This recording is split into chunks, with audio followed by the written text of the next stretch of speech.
Hold up, wait. So I just recently found out that the location of a woman's G-spot varies from woman to woman. And for some reason, they expect us to know where it is like all the time. As if we're master locksmiths or some shit. Like, women, are you even serious about this? Like, honestly, on a very, very real basis, I find it hard how it is that we're expected to know some of this shit, and yet we're never really told. So it's sort of like we're being expected to pick a lock, yet we've never studied any form of locksmithery or locksmith picking or some shit. So it's just mad. It baffles me. Like, I've been taught ever since I was a kid, if you want to get a girl's G-spot, just go, and it's just after you like go inside slightly to the top, a little bit to the side or some shit. Now I'm busy being told that it can be anywhere. It can be just right next to the clitoris. It can be all the way at the back or some shit. Damn, like, we've been lied to. Although, anyways, to put a bit of context, I was kind of finding this out from the Mike's Open podcast. Mad shout out to Andy Young, G Money, and Calvin. And these guys are talking about sex toys. And when they contacted the lady who was to tell them about sex toys, she just happened to let that information slip past. So, I don't know. Like, I feel like I've been cheated for the past few years. But anyways, it's about time we get into this podcast. So, welcome to Break Time on Westside, your number one break time podcast, coming to you from Nairobi, Kenya. The man on the mic is none other than a man that did not believe in that entanglement song that August Alsina just put out. A man that still looks at entanglement and only thinks about his cables. It is none other than I, Sir Denver B. The show is Tweetstreet, the regular weekly show that comes to you every single Friday at about 9 a.m. For those of y'all that don't know what Tweetstreet is about, well, we take a deep dive into Twitter for 7 days and we pull up a couple of tweets that we can break down and at least bring some sort of meaning to them. Now, fortunately, this week we didn't have any Will Smith, Jada Pinkett Smith entanglement type shit happening. Although, let's be honest, this whole thing about Nicki Minaj being pregnant is being taken a little too serious. Like, someone's about to have a baby. This is some shit that happens, I don't know, every 15 seconds on planet Earth. So I don't get what the fuss is about. I don't get what the hype is about. All I know is someone's about to have a baby, or her plastic bits could have been inflated, for all I care. Anyways, it's about time we get into these tweets. So, first tweet. Tomorrow at 7 a.m. I'm posting myself in shorts with my testicles showing. People need to know that I'm also confident and comfortable in my own skin. And the tweet continues in saying, and I don't care if you won't give me any attention. This is not about you, it's about body positivity. I don't need validation from strangers. Alright, so I have to admit, I really like the way a lot of people on the internet, more specifically guys, are taking the ideas and ideologies of gender equality and putting the shoe on the other foot to a couple more practical levels, because this tweet kind of takes it like that. Because when you take a pretty good look at the whole Will and Jada story, people actually call Jada a predator, something that normally, if Will was in that same situation, he'd have been called. Because actually, like not too long ago, about beginning of this year or something, Jamie Foxx was being called a predator for something that was inherently similar. He was being caught with a younger lady who's in her 20s. He's in, I don't know, his like 40s, 50s or some shit. And he was being called a predator just like that. When you actually look at it, this is something that women like to do a lot. I'm not saying every woman, I'm just saying a couple of women like doing this. While they go, they take a picture of themselves close to half naked, exposing some bits of themselves that probably shouldn't be shown to the public, and then calling it, body positivity and being comfortable in their own skin. But when you look at a guy doing it, it suddenly looks like it's a bad thing, because it's not like there's that many people that are jazzed about seeing balls. So, I don't know, I really have to admit that I really like the tweet. It was actually pretty interesting for me to see. And yeah, if this is something that you really want to do, well, the balls are in your court. Pun intended. Anyways, moving it on to the next tweet, which funny enough is actually surprisingly similar to this.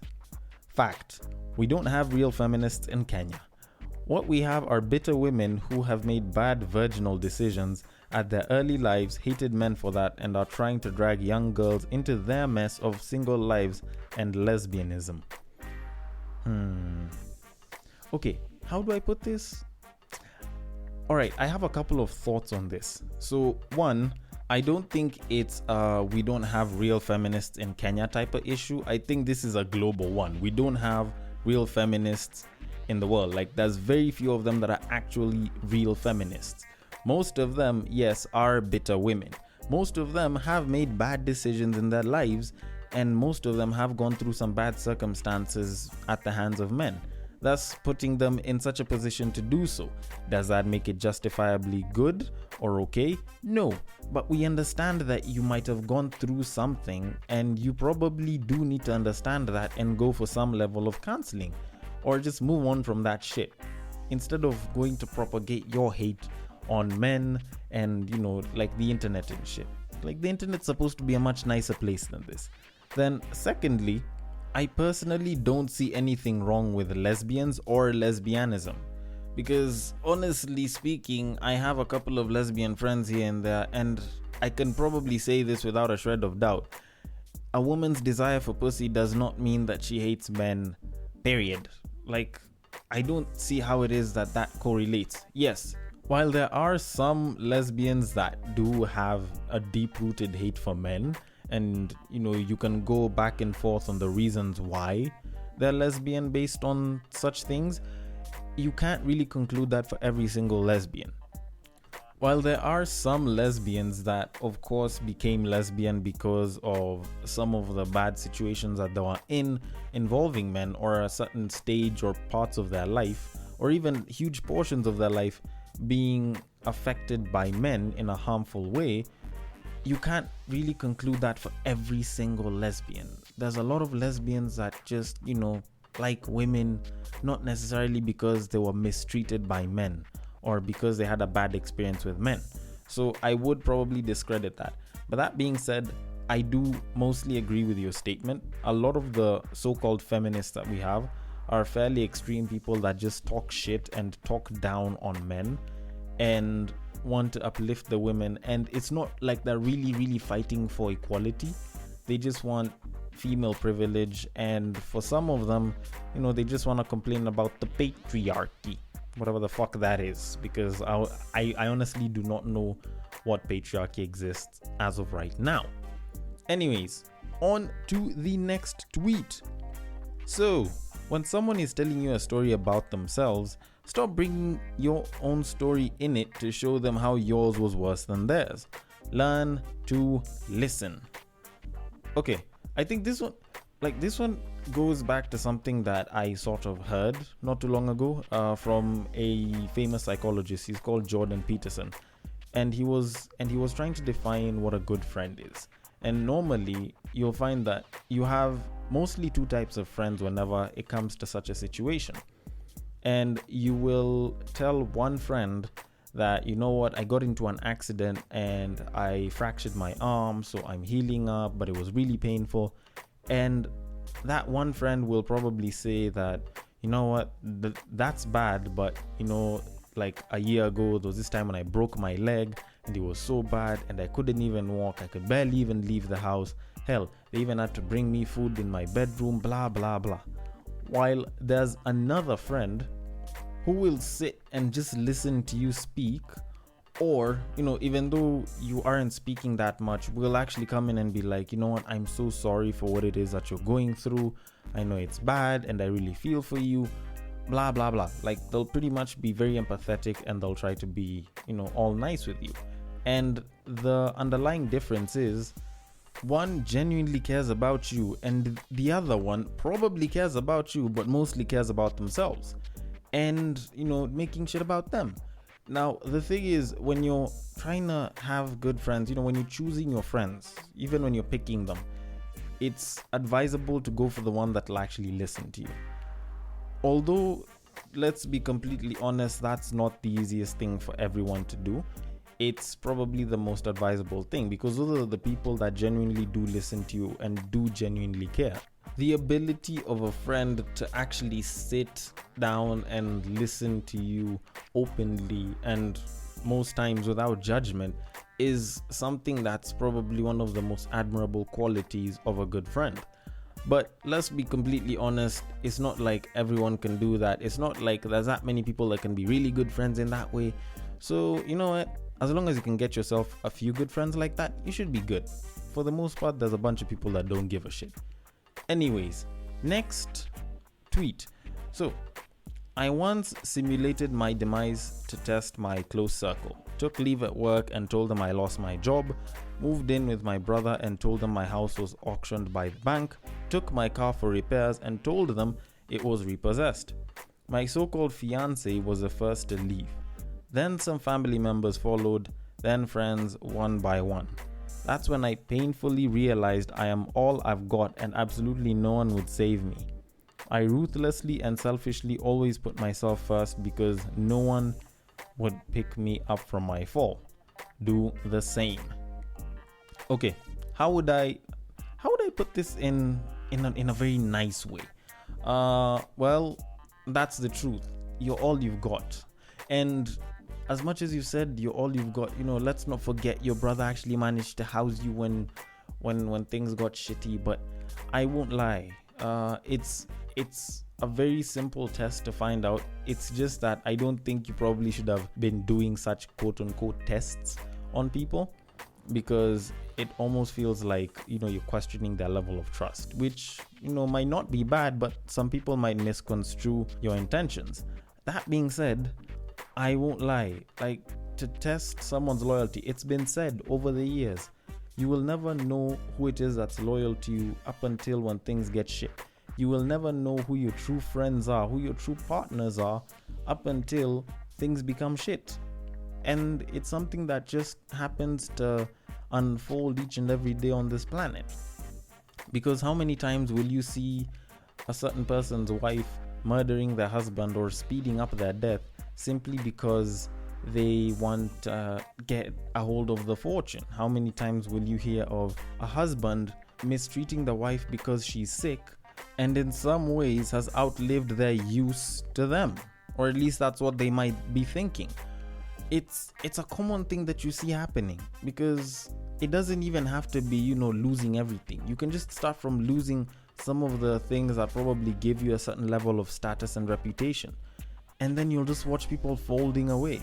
But once you get all of it back, that's when everyone wants to dive back in. Because let's just be honest about something. No one wants to be there when shit is hard, but everyone wants to be there when you're being celebrated. Like, it's one of those facts of life, and it's part of the reason why I recommend choosing friends instead of just picking them. Having a good friend that'll be by your side whether shit is bad or shit is good is something that you should really, really be searching for. And since not everyone is going to start from the bottom, I will say, for those of you all that are starting from the bottom, stay close to the friends that helped you rise up. And if you're starting from the top, always make sure in some way, shape or form that your friends are loyal to the very end for you. Anyways, that being said, on to the next tweet. Wow, I actually feel as though I'm brushing through these tweets pretty quickly though. Although anyways, now on to the next tweet. Funny how everything is a quote unquote handout besides generational wealth. I don't know. Like, it's a little bit hard to put generational wealth as a handout, because it's more than that. It would probably even classify better as a hand-me-down rather than a handout. And it's for a bunch of different reasons, because when you look at the concept of a handout and the concept of generational wealth, as much as they might seem similar, they're not exactly the same thing. When you look at the concept of a handout, at least the way a lot of people have been told the concept of a handout is take for example with the analogy that most people, especially the ones who work in NGOs, usually like to use, which is you can either give a man a fish or you can teach them how to fish, which it brings out the idea of a handout really well. But if you were to use that same analogy, you could also put generational wealth in the same bucket. But when you look at generational wealth in its entirety, it's a little bit different than that, because generational wealth isn't a handout per se. There's a lot more to it, And yes, people will squander it like a handout, but it takes longer to squander. And just so you know, I'm talking about generational wealth and not necessarily an inheritance. There's actually a difference between the two.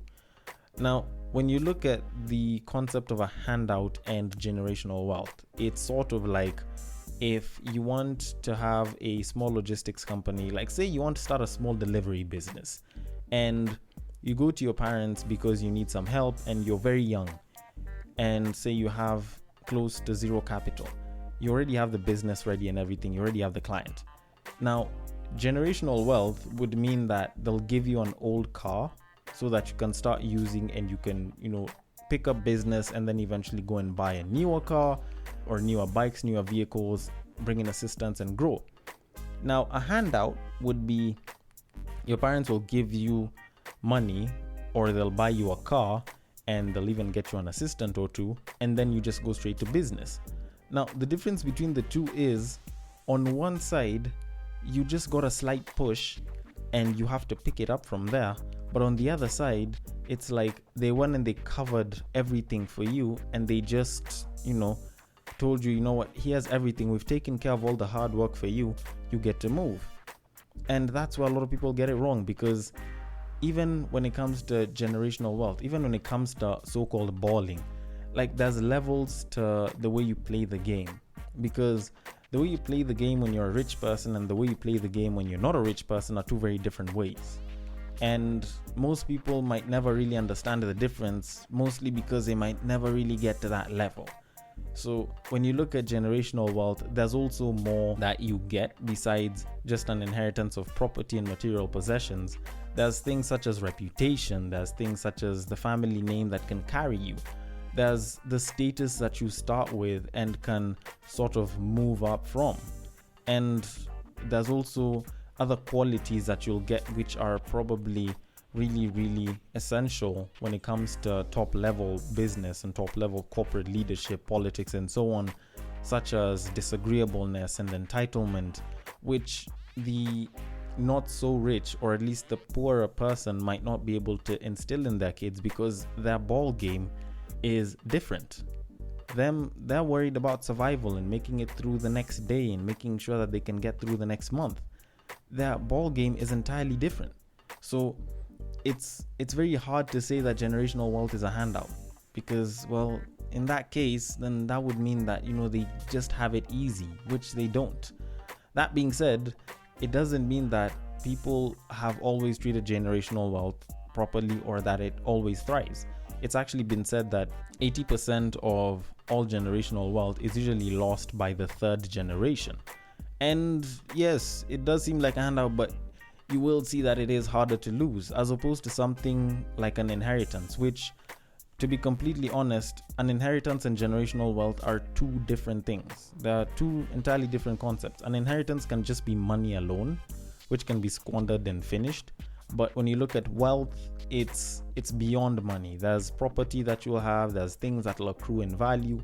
So it's a lot harder to dispose of all of that wealth all at once, or at least even very quickly. So generational wealth is like a head start. That's why I said think of it as a hand-me-down. It's not your typical idea of, someone just got money or someone just got connections and so on. It's you managing to pick it up from a higher point and having to go much higher up, which can also be harder because you're playing a very different game. Anyways, I want to know your thoughts on generational wealth as well as the other topics that we discussed. And also, if you do have any interesting topics, ideas, you can be sure to slide them into the DMs of our Instagram handle at Breaktime on Westside. Do up a nice voice message, type up a very nice text. We always reply. And also, if you think that Instagram isn't your thing, we're also on Facebook at Breaktime on Westside, and on Twitter if you want to slide into my personal DMs, it is at Bagaka the D. I will catch you guys on the next break. Take care.